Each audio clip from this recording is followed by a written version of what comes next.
Peterjemahkan Buyatno. Kisah Bima.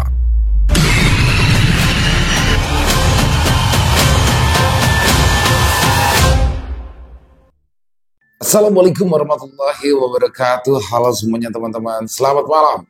Selamat datang kembali di channel kesayangan kita, channel Ilo Bercerita. Dan masih bersama saya Ilo. Dimanapun teman-teman berada, semoga teman-teman selalu dalam keadaan sehat walafiat, tanpa kekurangan satu apapun. Amin amin ya robbal alamin. Dimurahkan rezeki. Pokoknya doa yang terbaik untuk teman-teman semua ya. Dan pada kesempatan yang baik ini saya akan membawakan satu kisah dari Netra Kala. Wow, idola baru nih ya. Kisah Bima teman-teman. Makin seru aja kisah Bima di sini karena Bimanya sudah dewasa dan makin sakti pastinya duetnya bersama Maya. Tapi sebelum kita masuk ke dalam kisahnya, buat teman-teman mungkin yang baru gabung atau yang udah lama gabung tapi lupa nih ternyata belum diklik tombol subscribe, yuk diklik dulu tombol subscribe. Jangan lupa lonceng notifikasinya dinyalakan agar teman-teman selalu mendapatkan notifikasi dari konten-konten yang akan kami upload selanjutnya. Gak pakai berlama-lama lagi, pasti udah gak sabaran kan untuk masuk ke dalam kisahnya. Kita langsung saja masuk ke dalam kisahnya. Kita berangkat ke Jawa Tengah. Malam itu, jam menunjukkan pukul 2 dini hari. Suara radio di dashboard mobil mengalun lembut, nada cengkok biduan dangdut mendayu-dayu. Kepala Bagas menggeleng ke kanan dan ke kiri mengikuti irama musik favoritnya itu. Dia tak harus berkonsentrasi lebih mengingat jalanan di depannya begitu lenggang. Kresek, kresek. Suara lembut biduan hilang timbul, kadang digantikan bunyi statis saat perangkat itu mencari frekuensi siaran. Welah dalah, ngopo maneh sih, rutuk Bagas sambil mencoba memutar tombol radio. Namun, bukannya kembali normal, justru saluran radio kesukaannya lenyap digantikan dengung statis. Waslah, kata Bagas menyerah. Ia kembali fokus ke jalanan. Seingatnya, 3 atau 2 kilometer lagi ada desa di ruas jalan provinsi ini. Pikirnya, mungkin ia bisa singgah atau beristirahat di tempat itu. Namun, baru beberapa ratus meter ia berjalan, dari kejauhan, Bagas melihat sorot lampu di pinggir jalan. Dia mulai penasaran. Seingatnya, tak pernah ada warung atau apapun di tempat itu terbersit. Itu bukanlah warung normal. Dia sering mendengar penuturan sopir-sopir lain kalau sering mampir ke warung gaib. Bagas bergidik, berniat menambah laju kendaraannya, tetapi saat dia hampir melewati warung itu, justru laju mobilnya kian melambat, diikuti suara mesin yang terasa berat. Sontoloyo, kenapa ini? Ucap Bagas bingung. Ia bergegas menepikan mobilnya, takut jika kendaraan itu malah mogok di tengah jalan. Bagas keluar. Sengaja ia kunci mobil itu, namun kondisi mesin masih dalam keadaan menyala. Bukan hanya takut begal, tapi dia membutuhkan cahaya untuk mengecek mesin mobil. Dengan perasaan jengkel, Bagas mulai mencari sumber masalah. Berulang kali ia mencoba, justru mesin mobil itu malah mati total, padahal tak ada masalah sama sekali. Brak! Gonteng! Apa meneh iki? Umpat Bagas sambil menutup pintu dengan keras. Dia berusaha tenang. Sorot lampu masih ia nyalakan, termasuk lampu hazard. Takut ada pengendara lain yang tak melihat posisi mobilnya. Dihirupnya udara dalam-dalam, mencoba untuk menenangkan diri. Sesekali bahkan Bagas berusaha menyetel radio. Setidaknya ada suara lain di tempat sunyi ini. Namun sial, radio itu tak kunjung menyala, hanya bunyi dengung statis yang makin membuat murka. Sabar, kata Bagas sambil menarik nafas panjang. Kali ini, pandangannya tertuju pada kelip cahaya di ujung sana. Tampak beberapa mobil dan motor keluar masuk dari warung makan itu. Merono wae po ya. Kesana aja kali ya, kata Bagas. Kerisauan di hatinya perlahan lenyap digantikan bayangan kopi hitam mengepul dan sebatang rokok. Tok tok tok, astagfirullah, jerit Bagas kaget saat ada yang mengetuk kaca mobilnya. Mas, mobilnya kenapa? Tanya seorang laki-laki tua dengan mata sayu. Mogok pak, jawab Bagas sedikit lebih keras, sengaja tidak membuka kaca mobilnya. Bahkan sigap tangan kirinya mengambil sebilah belati yang tersimpan di dekatnya. Kono ae, mampir warung, ucap laki-laki tua itu sambil menuju ke arah warung depan. Mogok pak, ndak bisa jalan, kata Bagas lagi. Tampak laki-laki tua itu mengangguk. Jajal meneh, bahaya neng kene, merono ae, kesana saja, ucapnya sambil berlalu pergi. Bagas keheranan, terselip keraguan. Toh, ia sudah mencoba puluhan kali menghidupkan mesin. Kalaupun ada tempat yang aman, ya di dalam sini. Namun, terbesit untuk mencoba, siapa tahu Zeus petir memberikan jackpot tak terduga. Brum, brum. Seketika, Bagas mendesah lega. Ia tak menyangka Siti kesayangannya bisa hidup lagi. Terfikir untuk melanjutkan perjalanan, tapi ada juga keraguan, takut mobil kesayangannya ini kembali merajuk. Weslah, ngopi dulu, ucap Bagas yang segera melajukan kendaraannya ke arah warung makan di depan sana. Setibanya di tempat itu, benar saja, kondisi warung cukup ramai. Tampak beberapa kendaraan terparkir rapi dan orang lalu lalang. Aman iki, warung gaib, cuma mitos, ucap Bagas dan segera keluar dari mobil. Bagas berdiri sesaat, mengamati sekitaran, meski merasa janggal dengan warung di tengah anta beranta seperti ini. Namun logikanya masih terus mencari alasan. Jika dilihat ada yang menarik, pikir Bagas, mungkin saja karena tidak ada warung lain yang buka lagi. Warung makan Buyatno, serba 1.000, dijamin yang makan tak mau pulang. Serba 1.000, kata Bagas tak percaya. Dia sangsi, dapat untung berapa kalau semua dijual serba 1.000? Dilihatnya lebih seksama. Lampu neon tergantung miring, membuat cahayanya memantulkan pendar kilauan ke lantai semen, seolah tempat itu seperti habis kebanjiran. Dindingnya kusam, bahkan beberapa tampak menjamur, meninggalkan bekas kuning samar. Bagas mulai melangkah masuk ke dalam warung. Cukup luas untuk warung sederhana di pinggir jalan yang sepi. Beberapa meja dengan taplak plastik bermotif bunga disusun tak seragam. Di depan etalase makanan ada bangku memanjang. Semua 1.000, tapi pantang dibawa pulang. Bagas membaca tulisan kecil yang diukir tepat di atas etalase makanan. Merasa agak aneh. Ya, baru kali ini ia menemukan warung makan dengan aturan nyeleneh seperti itu. Monggo pinara, ucap seorang perempuan parubaya, wajahnya sedikit pucat. Ada warna gelap di bawah bola matanya. Bagas tak langsung menjawab. Matanya menyisir sekitaran, mencari tempat kosong yang bisa digunakan untuk beberapa jam ke depan. Semuanya serba 1.000? Tanya Bagas memastikan. Ya semua, tapi tidak boleh dibungkus, jawab wanita itu sambil membuka ceting nasi yang masih mengepulkan uap panas. Gak rugi jauh-jauh ke sini. Muantepol, kata seorang pemuda bersama temannya. Bu, nambah 1 lagi, ucap satu yang lainnya menyodorkan piring makanannya yang masih tampak penuh. Bagas sedikit terheran. Lelaki itu mau menambah porsi dengan piring makan yang masih utuh. Lalu wanita parubaya itu mengambil piring tersebut, membuka gorden penutup etalase. Seketika Semerbak bau rempah begitu gurih masuk ke dalam hidung Bagas. Dia belum pernah mencium aroma makanan selezat ini. Lalu wanita itu berjalan ke samping, membuka tutup panci di atas kompor menyala.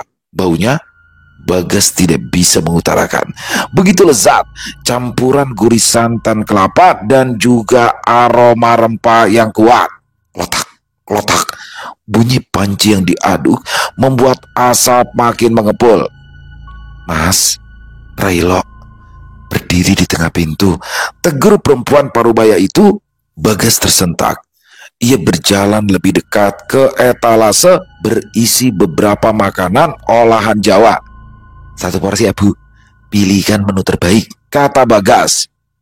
Ibu itu menoleh ke arah Bagas. Ada senyum aneh yang muncul dari ekspresi wajah tuanya. "Menu terbaik ya," kata ibu itu sambil meluruskan punggungnya seolah yang dikatakan Bagas hanya candaan. "Kenapa, Bu?" kata Bagas bingung. "Menu terbaik itu hanya untuk yang berani loh," kata si ibu sambil terkekeh geli.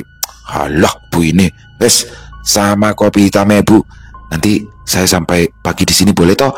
kata Bagas. "Sak puasmu leh, sak puasmu," kata ibu itu meraih piring seng di atas rak. Saat tutup panci satunya dibuka, aroma rempah lebih tercium kuat, begitu gurih, dengan asap putih yang mengepul menggoda.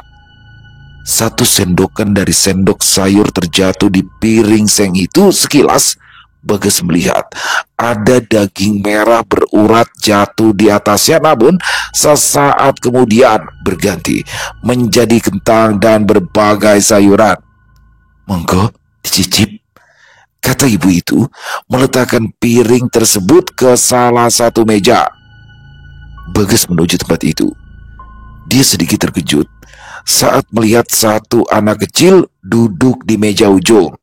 Raut wajahnya datar, rambutnya dikepang dua, dengan tangan memeluk boneka kumal. Bagus tak sadar sejak kapan ada bocah di meja itu. Perasaan tadi dia lihat di sekitar situ tidak ada orang sama sekali. Namun Bagas tak peduli. Mungkin saja itu anak dari pemilik warung makan ini. Aroma sedap makanannya sudah melambai, menginginkan untuk segera disantap. Bagas segera duduk, menarik nafas untuk merasakan nikmatnya makanan ini. Satu suapan luar biasa, seolah lelah penat di tubuhnya menghilang, begitu nikmat dan memabukkan.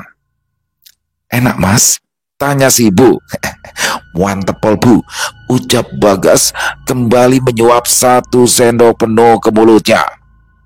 Si ibu hanya tersenyum, kembali ke balik etalase makanan. Lama-kelamaan pembeli makin banyak.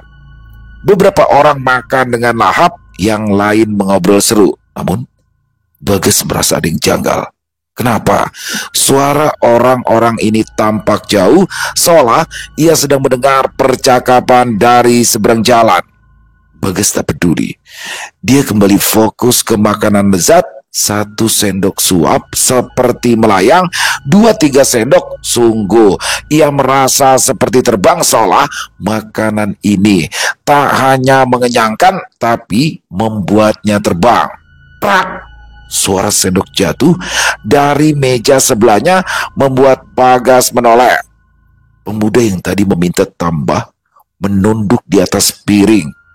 Gerakannya aneh, seperti sedang menyuap nasi, padahal sendok di tangannya sudah jatuh ke tanah. Bahkan Bagas melihat wajah pemuda itu semakin terlihat pucat, sorot matanya kosong, ia terus mengunyah makanan di mulutnya. "Mas, harus habis ya, tidak boleh dibungkus," ucap ibu pemilik warung. Bagas terperanjat. Dia yakin sedetik lalu perempuan itu masih ada di balik etalase, tapi sekarang ia sudah berdiri tepat di samping Bagas. "Habiskan ya Mas, pamali, nanti sukmanya tertinggal," ucap ibu itu lagi. Bagas tertegun. Ia menggelengkan kepalanya, tetapi saat ia melihat ke arah samping lagi, sosok ibu itu sudah kembali ke balik etalase. Asem, ngelamun aku. Warak tenan, kata Bagas. Dia berniat mengambil rokok di tas lempang kecilnya. Mungkin dengan sebatang rokok, matanya bisa lebih waspada. Namun, saat ia kembali memandang ke arah piring, seketika batinnya tertegun. Dia kembali menoleh ke arah ibu pemilik warung, mengira wanita itu menambahkan porsi makannya. Loh, kok masih banyak ya? Kata Bagas. Dia yakin kalau tadi sudah menghabiskan separuh porsi. Bagas semakin merasa tidak nyaman. Dia yakin ada yang aneh dengan warung makan ini. Lantas ia berdiri, berniat untuk membayar dan kembali ke mobilnya. Sampun Bu, kata Bagas saat berdiri di depan etalase makanan. Tidak ada jawaban. Ibu pemilik warung itu terus menghidangkan makanan untuk pelanggan lainnya. Bu, ucap Bagas lebih keras. Ibu itu berhenti. Perlahan ia menoleh ke arah Bagas. Oh boleh? Ucapnya. Bagas terperanjat kaget. Dia mundur beberapa langkah saat melihat ibu itu memegang satu buah kaki untuk dimasukkan ke dalam panci. Asu, umpat Bagas bergegas pergi dari tempat itu. Namun saat ia berbalik, semua pengunjung menatapnya datar. Bagas makin ketakutan saat salah satu dari mereka memotong jari-jarinya dan memasukkannya ke dalam mulut. Tidak hanya itu saja, saat Bagas melihat ke arah lain, piring-piring nasi sup kacang berubah menjadi bola mata dan potongan tangan. Ada juga potongan kepala bayi di atasnya. Warak ya Mas, kata anak kecil yang duduk di belakang meja Bagas. Kini wajah anak kecil itu juga sudah berubah. Dia masih duduk, namun bukan boneka lagi yang dipegangnya, melainkan kepalanya sendiri. Bagas langsung berlari, menabrak apapun yang ada di depannya. Namun rasanya lorong di antara dua meja itu begitu jauh. Belum lagi suara tawa para pelanggan yang semakin lama semakin membuatnya begitu pusing. Hingga saat dia sampai di depan pintu, Bagas mencoba menarik handalnya, tetapi pintu itu bergeming. Bagas mencoba untuk mendorong pintu itu, menariknya, bahkan menendang sekuat tenaga, tetapi sama saja pintu itu tetap bergeming. Dari kaca buram berembun, Bagas melihat sesosok laki-laki tua yang tadi ia temui. Dia tampak menggeleng dengan pandangan sayu. Wes telat leh, Bagas menjerit. Suasana menjadi hening. Suara tawa, obrolan, denting piring seperti lenyap tertelan malam. Tiba-tiba pundak Bagas terasa begitu berat. Saat ia menoleh, wanita parubaya itu sudah berdiri di belakangnya.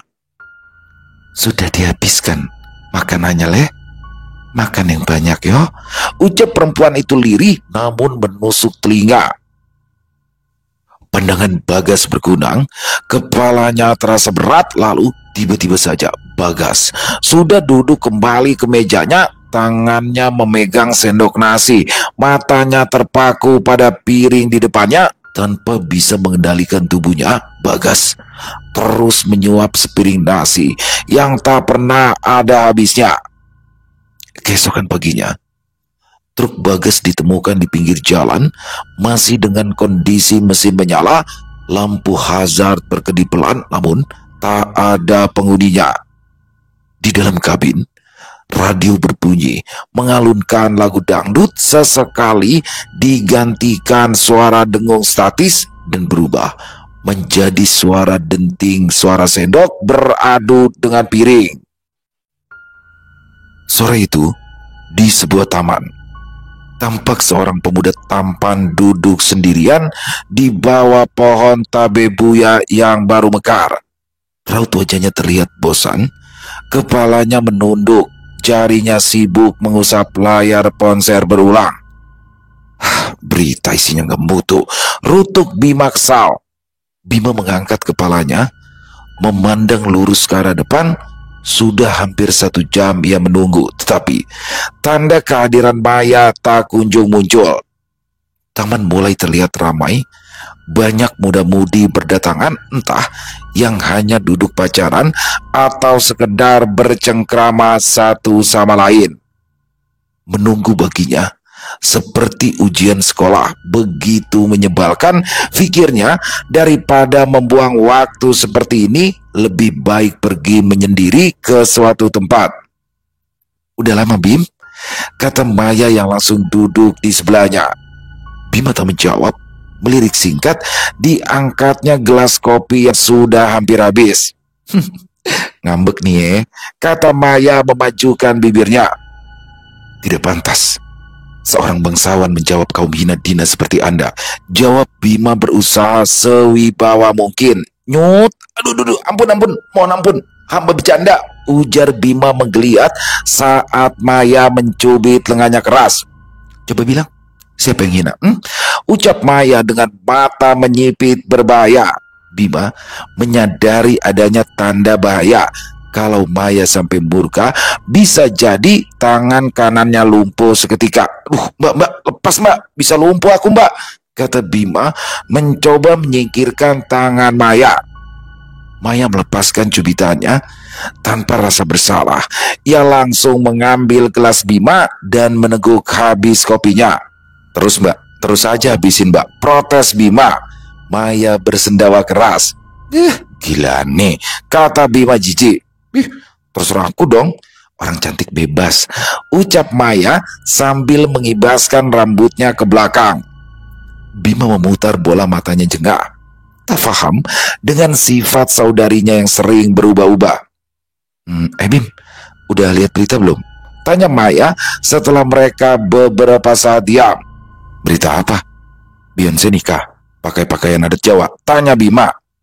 "Emang iya pak? Kok aku nggak tahu beritanya sih Bim?" tanya Maya serius. Bima mendengus jengah. Wanita ini tak paham makna sarkas. Kalaupun Bima bilang Panji milenium, jadi Panji milenial paling langsung dimakan mentah-mentah. "Mana Bim? Gak ada beritanya tuh," kata Maya yang justru sibuk dengan gawainya.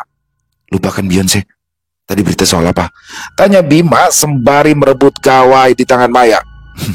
"Oh itu, tadi aku tuh lihat ada berita aneh," kata Maya langsung merebut gawainya. Jarinya sibuk mencari-cari sesuatu. "Nih," kata Maya. Bima melihat layar gawai. Sebuah foto pick up terparkir di pinggir jalan. Diberitakan, seorang laki-laki B, umur 34 tahun, dinyatakan hilang selama beberapa hari. Terakhir terlihat, B berada di jalan lintas provinsi. Saat penyelidikan berlangsung, di ruas jalan tersebut hanya ditemukan mobil pick-up di pinggir jalan. Bima membaca berita tersebut, namun ada yang membuatnya tersentil. Sebuah suara yang begitu lirih, mirip suara statis radio tak jelas. Bima memandangi Maya yang asyik mengamati kuku jarinya. "Maksudmu mbak, ada sesuatu yang aneh dengan hilangnya orang ini?" tanya Bima. "Ya aneh dong, pick-up-nya terparkir selama beberapa hari dengan kondisi mesin masih nyala," kata Maya. "Anehnya di mana? Bisa jadi korban begal," ucap Bima. "Baca lagi dong Bim, gak ada kerusakan apapun. Dan tahu gak kamu, anehnya di mana?" tanya Maya misterius. "Sopirnya kelupaan kalau bawa mobil," tebak Bima. "Bagus banget Bim, otakmu makin berkembang ke arah yang tidak seharusnya," ejek Maya. "Ya apa dong mbak?" tanya Bima jengah. "Mobilnya tidak bisa dipindah," kata Maya singkat. Bima mengerutkan dahi. "Kata siapa?" "Nih di kolom komentar ada juga videonya. Aneh kan? Tahu kan maksud aku apa?" tanya Maya. "Demit," tukas Bima. Maya tersenyum. "Kali ini otak kamu memang cerdas. Segala sesuatu yang berbau demit, kamu jagoannya Bim," jawab Maya. Bima sedikit ragu. Pasalnya banyak sekali hal yang masih bisa dilogikakan pada kasus ini.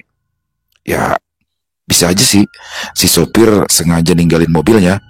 Atau mungkin saat mobilnya mau dipindah, dia emang gak mau karena terlalu nyaman. Kata Bima, sakarepmu Bim, intinya mobil itu terparkir gak jauh dari kota ini. Ya mungkin hanya 30 menit. Aku penasaran deh, mau lihat. Kata Maya. Oh, jadi aku nungguin 1 jam itu cuma disuruh nganterin lihat pick up di pinggir jalan. Gak usah jauh-jauh mbak. Tuh, banyak tuh, ucap Bima. Pinter. Ih, anaknya siapa sih ini? Yuk sekarang jalan. Kata Maya tak menanggapi respon kecut Bima. Putri Lemayung Senja, tahu nggak? Aku udah menunggu kamu di sini 1 jam. 1 jam ngabisin kopi sampai ketelan seampas-ampasnya. Sekarang cuma diminta buat hunting pick up. Pick up, bukan piknik, kata Bima kesal. Udah yuk, nanti aku beliin nasi goreng tek-tek paburi kesukaanmu deh, ucap Maya langsung menarik tangan Bima. Bima pasrah. Kalau saudaranya itu sudah berkehendak, upil yang tersangkut di rongga hidung pun bakal lepas dengan sendirinya. Sementara itu, tak jauh dari tempat Bima dan Maya duduk, seorang wanita sedari tadi ia menangkap pembicaraan keduanya. Bibirnya tersungging seringai penuh kemenangan, diambilnya gawai di tas kecil hitam miliknya, jarinya cepat memencet nomor telepon. Doro, mereka bergerak sesuai prediksi kita, ucap perempuan itu. Ikuti, buat mereka mencari keberadaan sopir pickup itu, ucap pria di ujung telepon sana. Baik Ndoro, kata wanita itu langsung menutup panggilan telepon. Ia segera beranjak mematuhi perintah tuannya. Hari semakin sore, Bima dan Maya hampir sampai ke tempat yang dituju. Bener kan jalan ini? Tanya Bima sangsi. Sepanjang perjalanan selepas keluar dari kota, ia hanya menemukan hutan jati. Bener, ikutin jalannya aja. Nanti 1 kilometer lagi pelan-pelan. Mobilnya ada di kiri jalan, kata Maya. Bima kembali memelintir gas di tangan kanannya. Dia tak mau kemalaman di tempat anta beranta seperti ini. Hingga dari kejauhan, dia melihat ada beberapa kerumunan orang. Tak salah lagi, mungkin itu mobil pick up yang dimaksud oleh Maya. Rame gitu mbak, kok heran, orang-orang itu mau cari apa sih? Tanya Bima penasaran. Hunting foto kali, ucap Maya. Setibanya di sana, Bima langsung memarkirkan sepeda motornya. Mungkin benar berita yang dimaksud oleh Maya, karena di dekat mobil itu memang ada alat berat berwarna kuning. Dek. Seketika dada Bima berdesir aneh. Dia merasakan adanya energi gelap di sekitaran tempat itu. Bima melirik Maya dari kaca spion. Sepertinya saudaranya itu pun merasakan hal yang sama. Yuk, kata Maya singkat. Kali ini ekspresinya lebih serius. Mereka berdua mendekat ke arah pick up itu. Beberapa orang masih sibuk mengamati, bahkan ada pula yang sampai duduk bersila dengan sesajen di depannya. Wah, ada madukun tuh, sedang ngobatin pasiennya. Brr, sambung Bima menyanyi sambil menyemburkan udara dari mulutnya. Ih, stres, kata Maya risih. Mereka berdua lebih mendekat. Kini rasanya aura dari mobil itu makin terasa aneh, seolah Bima merasakan ada tarikan energi kuat dari benda itu. Mas Bagas, ya Allah mas, kamu di mana mas? Ucap seorang perempuan mengiba. Ia terus menangis, mencoba membuka pintu mobil. Beberapa orang hanya melihat sambil merekam dengan gawainya. Beberapa hanya dia menonton. Sungguh tidak punya etika. Maya sengaja berputar menghindari wanita itu. Entah apa yang akan dilakukannya, sedangkan Bima masih berada di tempatnya. Kresek-kresek. Bima menggerakkan sedikit kepalanya, menajamkan telinga. Dia yakin mendengar suara statis radio. Tolong, warak, aku wes warak. Bima merinding, meski samar dia jelas mendengar suara laki-laki meminta tolong di dekatnya. Namun, saat Bima mencari tahu, tak ada seorang pun laki-laki di dekatnya. Kini Bima yakin memang ada yang janggal dari tempat ini. Sejenak, Bima memejamkan mata. Ia menajamkan batinnya mencari tahu apa yang sebenarnya terjadi. Lalu, Bima langsung menoleh ke arah kanannya. Tepat di hutan jati, dia melihat ada seorang kakek-kakek berdiri mengamati dari balik pohon. "Mas Bagas, Mas!" Bima kembali menatap wanita di dekat pintu mobil. Mungkin saja wanita itu istri dari orang yang dipanggil Bagas. Lalu Bima melihat Maya mendekati seorang yang berdiri tak jauh darinya. "Maaf Mas, beneran ya ini mobilnya nggak bisa dipindah?" tanya Maya. "Iya Mbak, aneh ya Mbak, padahal sudah coba diangkut pakai alat berat itu. Apalagi katanya sopirnya juga belum ketemu," ucap pria itu. "Oh, memangnya kejadiannya kapan ya Mas? Dan itu saudaranya si sopir?" tanya Maya. "Kejadiannya beberapa hari lalu Mbak." "Ya betul, dia istrinya tiap hari datang ke sini menjelang maghrib. Katanya sih dia dapat saran sama orang suruh nungguin suaminya pas maghrib di tempat ini," kata pria itu. "Memangnya sering ya Mas kejadian seperti ini?" tanya Maya lagi. Laki-laki itu menggeleng. "Kalau tempat wingit itu masih lurus Mbak. Ada desa yang namanya Desa Seruni. Wah, di sana gudangnya jin. Tapi kalau di sini baru pertama kali terjadi," kata pria itu. Maya kembali mengobrol. Namun justru Bima berjalan menjauh. Ia lebih penasaran dengan sosok kakek-kakek yang mengintip dari balik pepohonan.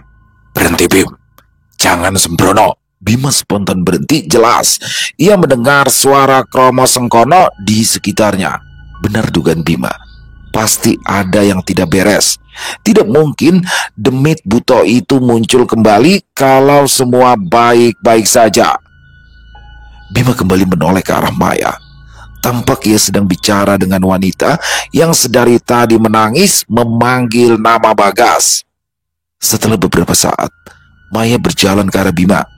"Kita pulang dulu yuk, nanti malam kesini lagi," kata Maya.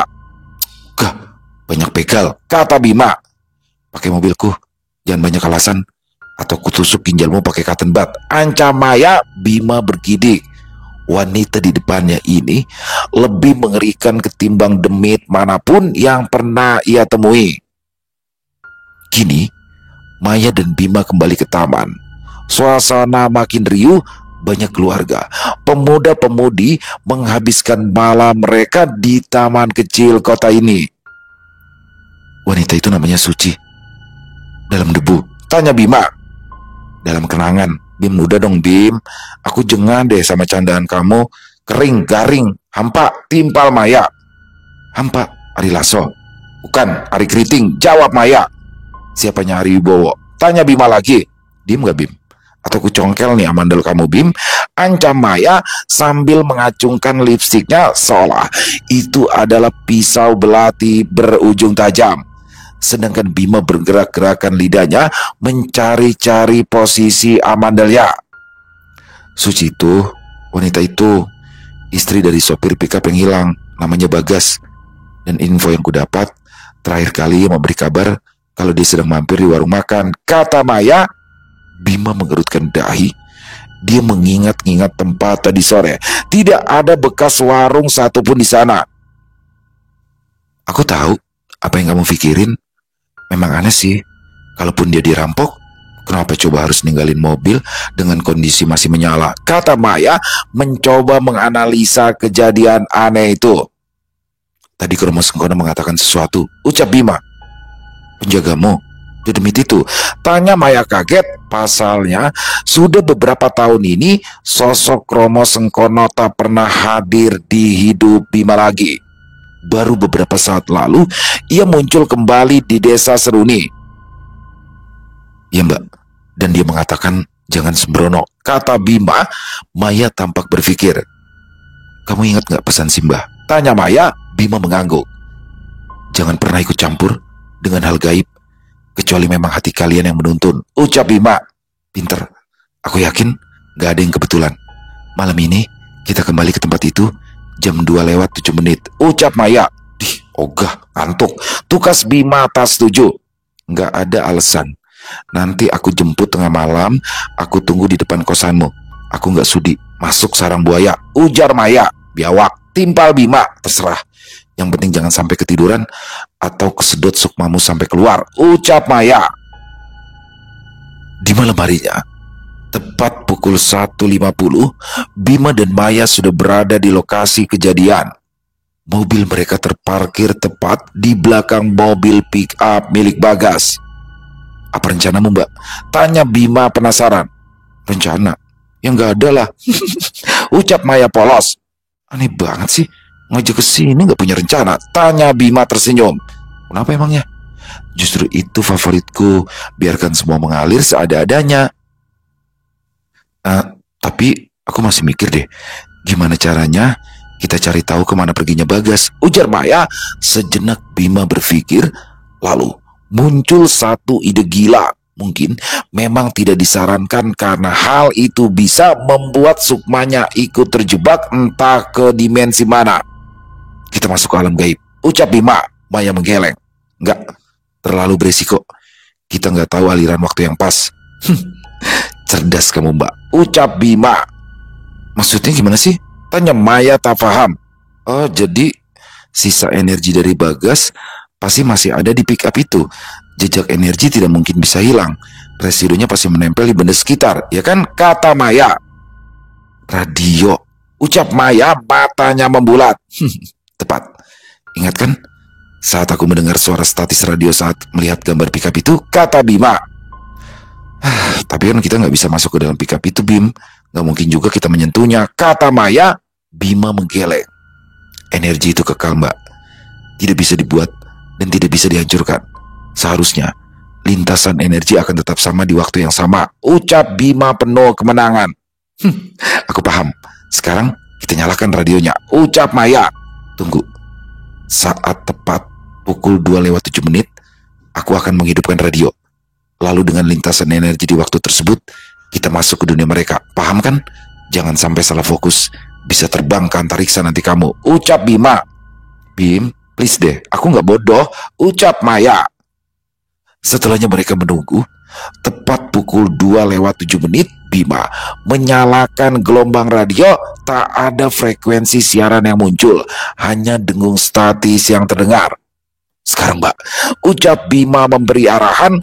Keduanya duduk diam di dalam jok mobil, fokus mengalirkan energi ke waktu dan tempat yang dituju. Perlahan, sensasi tarikan kecil di kepala mereka mulai terasa. Semakin lama, kegelapan mulai menekan.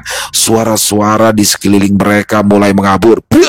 Astagfirullah, ucap Maya kaget saat merasakan ada sesuatu yang jatuh di kap mobilnya. Bima ikut kaget, namun dia tahu kalau itu pasti kerjaan si makhluk edan bernama Kromo Sengkono.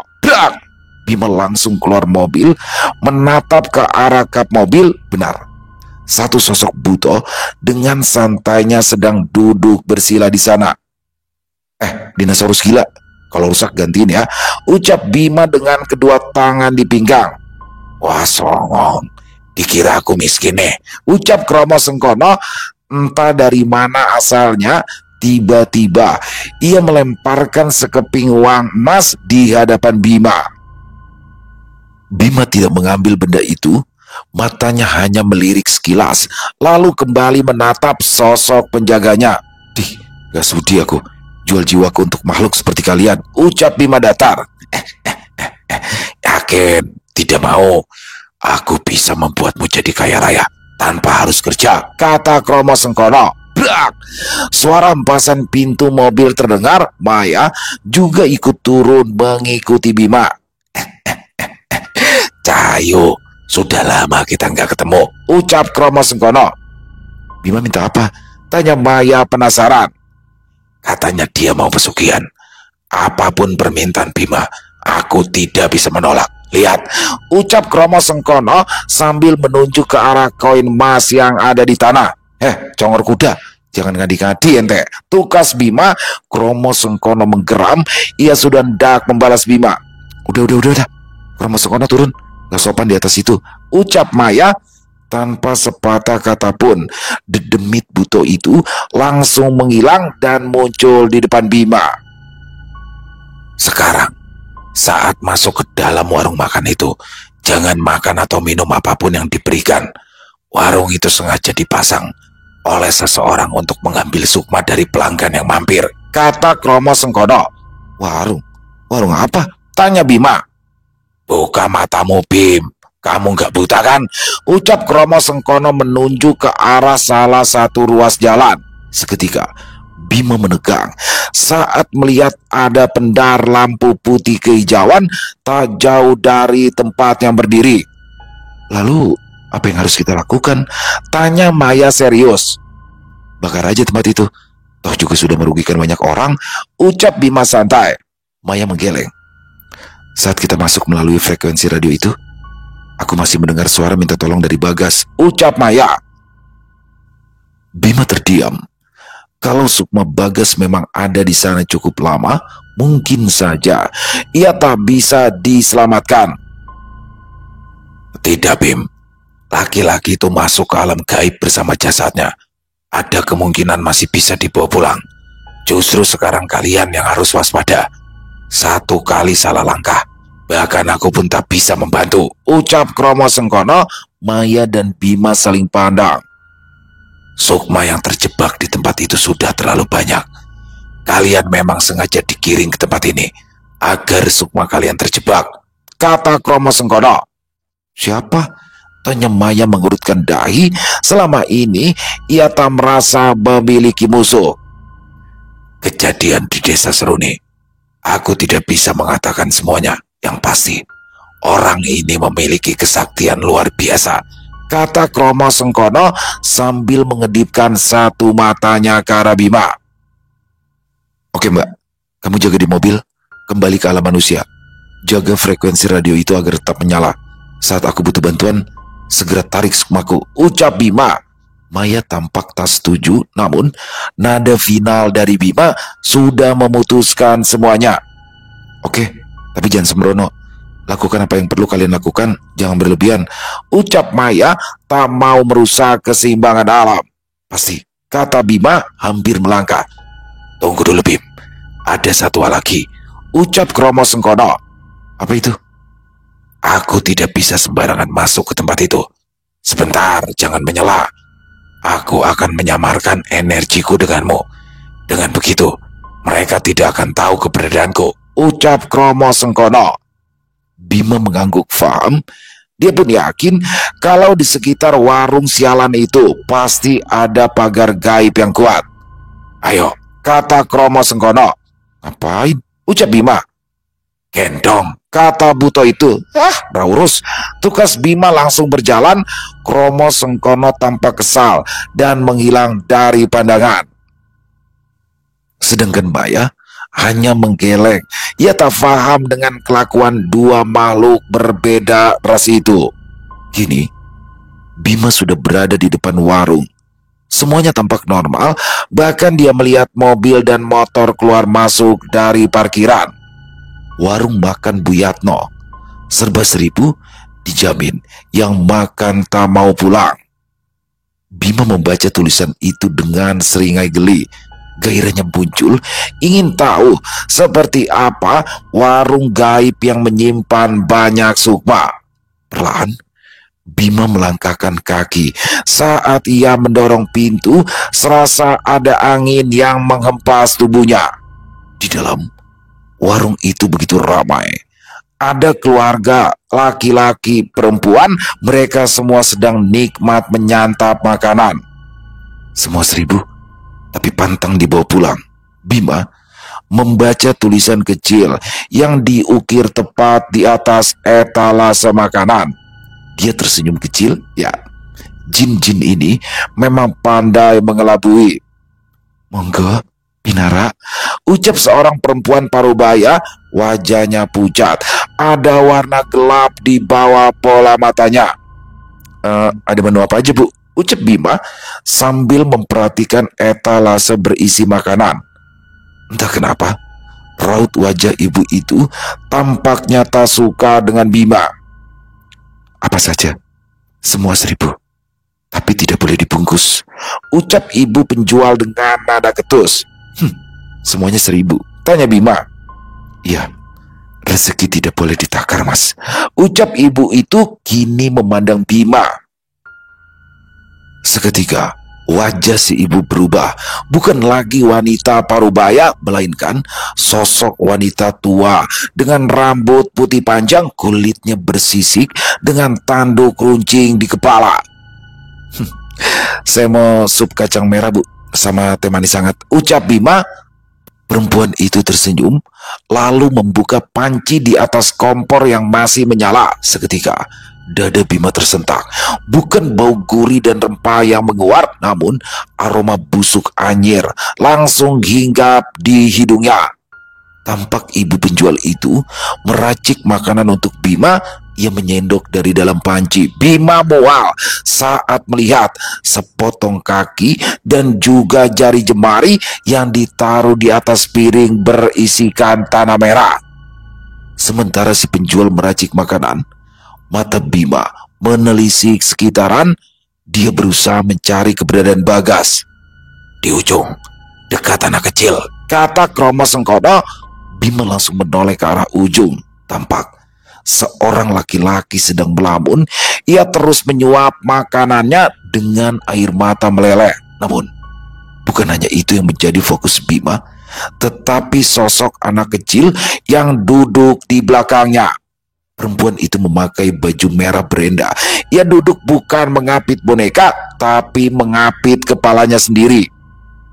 Salah satu korban warung ini. Abaikan, fokus saja ke Bagas, bisik Kromo Sengkono. Monggo, Mas, dicicip dulu, ucap ibu itu mengantarkan piring Bima berlawanan dengan meja Bagas. Bu, saya mau duduk di sana, kata Bima. Penjual itu berhenti. Dia menatap Bima jengkel, lalu berbalik dan menaruh piring dengan kasar. Jangan makan, sentuh Bagas, lalu bakar tempat ini, ucap Kromo Sengkono terdengar lirih. Brengsek, main perintah, umpat Bima. Namun ia bergegas duduk tak jauh dari tempat Bagas. Entah kenapa, dedemit perempuan itu tak beranjak, seolah ia menunggu Bima untuk menyantap makanannya. Monggo, Mas, ucap ibu penjual itu, bibirnya tersenyum. Bima berpikir cepat. Jarak antara dia dan Bagas selisih 2 meja. Jika dia melakukan serangan mendadak, pasti sosok anak kecil di belakang Bagas langsung mengambil Bagas dan membawanya pergi. Mas, monggo, kata ibu itu lagi. Bima menyendok piring di depannya. 1 buah jari ikut terangkat. Dia sudah buntu apa yang harus dilakukannya. Saat sendok itu sudah hampir mencapai mulut Bima, adegan terjadi begitu cepat. Kromo Sengkono tiba-tiba saja sudah berada di dekat bocah kecil di ujung warung. Dia sigap mengambil kepala bocah itu dan melemparkan ke arah ibu penjual. Kepala bocah kecil itu tepat mengenai demit wanita bersisik itu, terhempas beberapa meter ke samping. Sekarang selusin dedemit memandang Bima penuh amarah dari pocong, tuyul, bahkan yang tak berbentuk. Bima, teriak Kromo Sengkono yang sudah mulai menghajar beberapa dedemit. Sigap, Bima langsung mengumpulkan energi ke telapak tangannya. Diang! Ledakan terjadi. Meja kayu di depan Bima hancur berkeping-keping. Bahkan konyolnya, semua yang ada di dekat Bima terpelanting ke belakang, termasuk Bima sendiri. Bocah gendeng, teriak Kromo Sengkono berusaha bangkit. Bima menggeleng, mencoba menghalau rasa sakit di kepala dalam kepulan asap. Dia mencari sosok Bagas. Sial, teriak Bima saat mengetahui Bagas sedang dikerumuni banyak dedemit. Langsung saja Bima berlari ke arah Bagas. Dia memukul beberapa di antara dedemit itu. Bocah Su! Teriak suara perempuan di belakang Bima. Seolah seperti waktu diperlambat, Bima menoleh ke belakang saat dedemit wanita itu menyerangnya dengan energi yang padat. Terjadi ledakan hebat. Bima sudah pasrah, namun saat ia membuka mata, sosok Romo Sengkono sudah berdiri di depannya menghalau serangan itu. Sadarkan Bagas, teriak Romo Sengkono panik. Bima mengerjap. Dia langsung membakar sisa dedemit yang masih mengerubungi Bagas. Kini di depan Bima, Bagas terduduk di lantai. Namun aneh, ia seolah masih menyuapkan sesuatu ke mulutnya. Bima mengumpulkan energi, lalu menekan kening Bagas, menghilangkan efek makanan gaib yang berada di tubuhnya. Sesaat, tubuh Bagas berhenti. Dia tampak linglung, lalu kaget saat melihat Bima. Astagfirullah, Lungo, teriak Bagas. Bima tak punya waktu menjelaskan. Ia menarik kera Bagas agar berdiri. Ayo, ucap Bima. Lungo, kata Bagas ketakutan. Sial, masih mau hidup gak? Hah? Kalau tidak, aku tinggal, teriak Bima jengkel. Bim, cepat keluar dari tempat ini, Bim, ucap Romo Sengkono yang sedang dikeroyok oleh beberapa dedemit. Sukmo wes keikat, raba kali metu. Ra perlu mangan sek mlebu panggonan iki, bakal ning kene sak lawase dadi pelangganku, ucap dedemit nenek tua itu. Sorry, masakanmu busuk, teriak Bima, sedangkan Bagas di dekat Bima melongo. Dia baru sadar kalau pemuda di depannya itu adalah manusia. Dedemit perempuan itu menggeram. Seketika Bima merasakan ada sesuatu yang aneh. Dia langsung menoleh ke belakang. Tepat di lubang pintu yang ia kira dapur, satu persatu sosok pucat muncul. Bukan rupa dedemit, melainkan sosok manusia yang pernah menjadi tumbal di tempat ini. Lapar, ucap mereka saling tumpang tindih. Bima panik. Dia berusaha untuk menarik Bagas agar mengikutinya. Romo Sengkono, teriak Bima. Sosok buto itu menghilang dan langsung muncul di samping Bima. Apa yang akan kamu lakukan, Bim? Tanya Romo Sengkono panik. Bagas terperanjat. Dia hampir saja jatuh ke belakang saat melihat Romo Sengkono yang tiba-tiba saja muncul. Buat pagar gaib setebal yang bisa kau lakukan, kata Bima. Romo Sengkono tak membantah. Dia langsung menarik Bagas yang ketakutan untuk berada di dekatnya. Bima duduk bersila. Ia terus berkonsentrasi pada pusaka yang ada di tangan kanannya. Lambat energi miliknya memadat, muncul, membentuk satu mata tombak kecil di tangannya. Lalu Bima membuka mata, matanya nyalang ke arah dedemit perempuan di depannya. Maju, teriak Bima lantang. Perempuan dedemit itu menggeram. Dia berteriak dengan bahasa yang Bima tak mengerti. Lalu beberapa dedemit maju ke arah Bima. Namun dalam sekali tebasan, dedemit itu langsung terbakar tak bersisa. Kini di sekeliling Bima sudah banyak sukma. Korban dari warung itu waktunya tak banyak. Ia juga khawatir dengan kondisi jasadnya di alam manusia. Bima menancapkan keris itu. Seketika sukma orang-orang itu ikut terbakar menjadi abu. Di ngapura Mas Bayu, teriak Bima. Sosok dedemit pemilik warung geram. Ia menerjang ke arah Bima, mencoba menyemburkan cairan yang tak apa itu. Bima berkelit. Cairan itu mengenai pagar gaib milik Romo Sengkono yang langsung berasap. Jangan gila Bim, bakar sekarang. Aku gak mau mandi malam-malam, teriak Romo Sengkono jijik. Berisik, teriak Bima. Kini energi di tangan Bima sudah penuh. Ia menatap nyalang wanita dedemit itu. Kata-kata terakhir, ucap Bima. Percuma, saat aku mati, kau tidak akan bisa keluar. Semua sudah ditentukan oleh Ndoro, ucap perempuan itu. Maumu, ucap Bima. Kali ini tidak ada rasa getir. Sudah 2 kali ia mendengar kata Ndoro. Entah siapapun orang itu, dia begitu muak dengan keangkuhannya. Bukan hanya manusia, namun nyawa dedemit pun tak ada harga di matanya. Romo Sengkono, teriak Bima. Seketika, sosok Romo Sengkono menghilang. Dia muncul di belakang Dedemit pemilik warung itu. Brak! Dedemit perempuan itu terduduk. Saat Romo Sengkono memukulnya, sosok Romo Sengkono sigap memegangi Dedemit perempuan itu. Saat sampai di depan Demit wanita itu, Bima menatap sendu. Ada perasaan tidak tega, namun ia tetap harus melakukan hal ini. Jika dibiarkan, dosamu akan jauh lebih besar, ucap Bima. Biarkan sukmaku hancur, tapi pengabdianku Gendoro kekal. Dia akan membalas semua perbuatanmu, ucap perempuan itu. Aku tunggu, kata Bima singkat. Tanpa aba-aba, Bima langsung menusukkan mata tombak cempoko kuning tepat ke jantung Demit perempuan itu. Seketika, Demit itu melotot, mengerang kesakitan. Bima dan Romo Sengkono mundur. Sesaat kemudian muncul api besar membakar Demit itu dan langsung menjadi abu. Selesai, kata Bima. Matamu selesai, kita belum keluar, ucap Romo Sengkono. Bima panik. Dia menoleh ke arah Bagas yang masih duduk meringkuk ketakutan. Romo Sengkono! Sekejap, Romo Sengkono menghilang, muncul di samping Bagas dan menghilang lagi, muncul di depan pintu. Sedang Bima berlari ke arahnya. Cekrek, cekrek. Pintu itu bergeming, tak mau membuka. Di belakang mereka, Sukma korban warung itu semakin mendekat. Buka bangsat, kata Bima saat melihat seorang laki-laki tua di balik pintu. Wes telat, ucapnya menyeringai. Bima panik.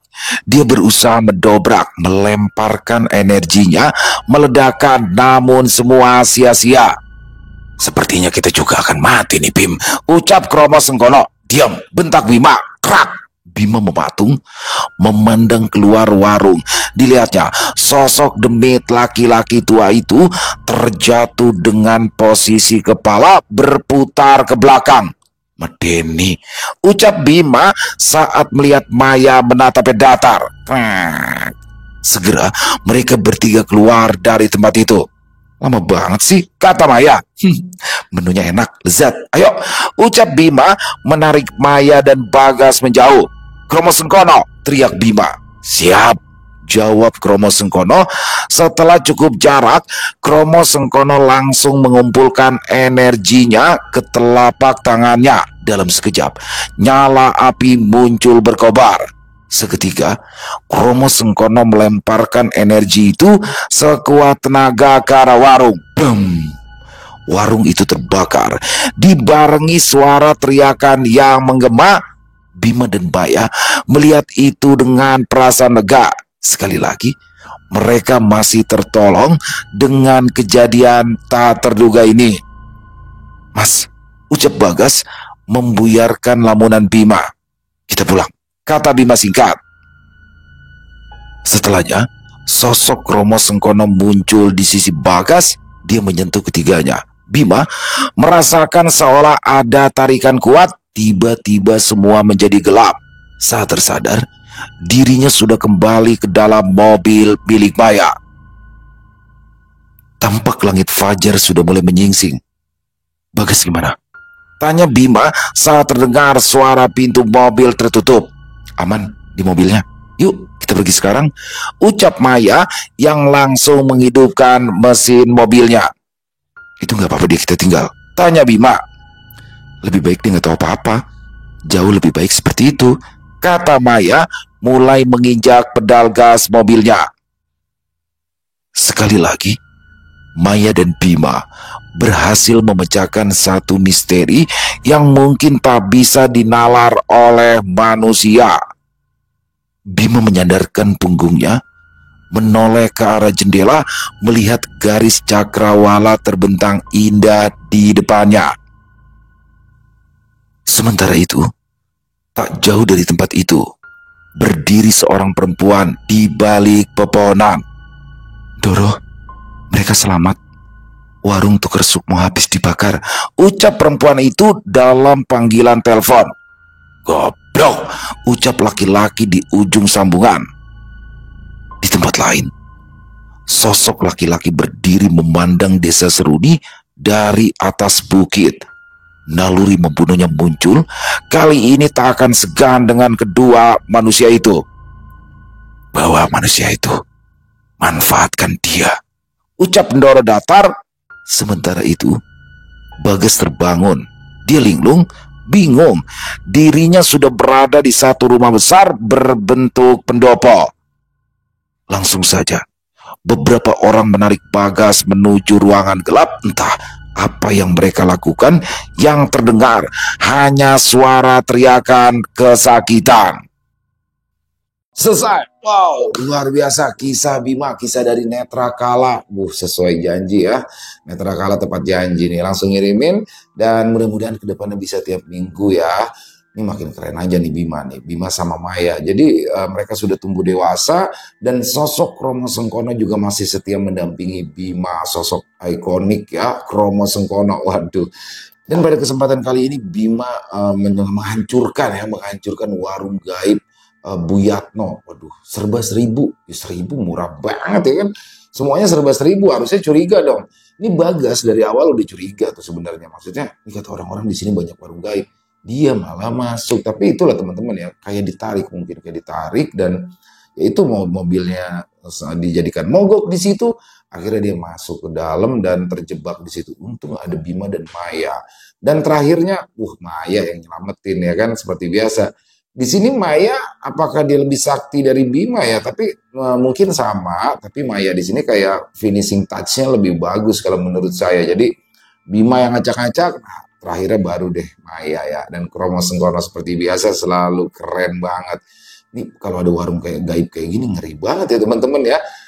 Tapi kalau 1.000 udah nggak ini deh, mungkin 10.000 ya. 10.000 masih kegoda tuh kalau 1.000. Udah pasti kita tahu kalau 10.000 bisa jadi nih. Kan banyak juga tuh warung-warung yang 10.000 tuh. Tapi kalau 1.000 kayaknya udah nggak ada deh ya. Overall kisahnya keren pakai banget. Yang pasti sosok Ndoro ini masih misterius. Waduh, siapakah sosok Ndoro ini? Jadi buat teman-teman yang bingung bisa mengikuti kisah Bima yang sebelumnya di Desa Seruni ya, misteri di Desa Seruni. Dan juga buat teman-teman mungkin yang belum tahu bisa lihat di Yellow Entry bagaimana kisah Bima dari kecil tuh. Ada juga kan teman-teman yang komen di sini, oh ini Bima yang anaknya Adit ya, Pak Adit ya, betul banget. Jadi Pak Adit dan Pak Arif. Pak Adit ini orang tuanya Bima dan Pak Arif ini adalah guru spiritualnya Bima ya. Dan Maya adalah sepupunya Bima. Maya sama Bima bareng-bareng terus bahaya juga nih. Oke, terima kasih Netra Kala atas kisahnya yang luar biasa. Ditunggu lagi untuk kisah-kisah selanjutnya. Dan semoga kisah barusan bisa menghibur teman-teman semua ya. Para pecinta penikmat horor misteri. Lebih khususnya lagi kepada para subscriber dari channel Ilo Bercerita. Buat teman-teman yang punya komentar lain, silakan bisa menuliskan di dalam kolom komentar atau hanya sekedar saling menyapa, nggak masalah. Insya Allah kami akan membalas satu persatu. Dan buat teman-teman yang suka dengan videonya, ayo diklik tombol like-nya, tombol jempolnya, boleh juga dibantu dong di-share ya link videonya ini ke teman-teman yang lain agar juga ikut merasa terhibur. Di akhir kata, saya Ilo mengucapkan permohonan maaf apabila mungkin dalam pembawaan kisahnya barusan ada kata-kata saya yang salah ataupun ada kata-kata saya mungkin yang kurang berkenan. Saya mohon dibukakan pintu maaf yang seluas-luasnya. Sampai berjumpa lagi di konten-konten kami selanjutnya yang pasti tidak kalah serunya, yang pasti tidak kalah horornya. Masih bersama saya Ilo di channel Ilo Bercerita. Salam sehat, sukses selalu untuk kita semua. Wassalamualaikum warahmatullahi wabarakatuh.